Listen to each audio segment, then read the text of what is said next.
அந்த global innovation இண்டெக்ஸில் 76வது இடத்துல இருந்த இந்தியா இந்த ஆண்டு 2025 கடந்த ஆண்டு வந்து 39 இடத்துக்கு முன்னேறிருக்கு. குளோபலா வேர்ல்டு வைடா 39 நம்முடைய இடம் இல்ல 2-3ல வந்து நிற்கும். ஆனா 75 வருஷமா நம்ம ஒர்க் பண்ணல.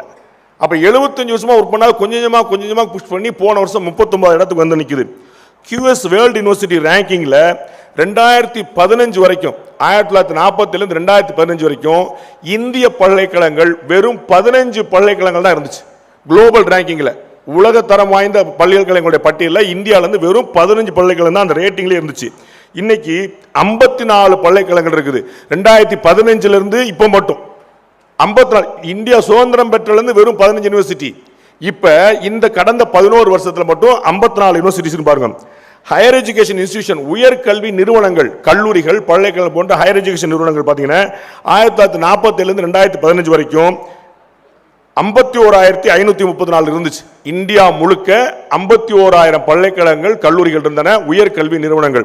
இந்த 2015க்கு பிறகு இந்த 10 ஆண்டுகளில் மட்டும் 70,018 உயர்ந்திருக்கிறது. அப்ப ஜஸ்ட் இமேஜின் பாருங்க, 75 வருஷமா பண்ண விஷயங்களை அப்படியே டபுள் ஆக்கியிருக்காரு வெறும் 10 வருஷத்துல. எவ்வளவு இன்னும் நிறைய சொல்லிக்கிட்டே போலாம்னு வச்சுக்கோங்களேன்.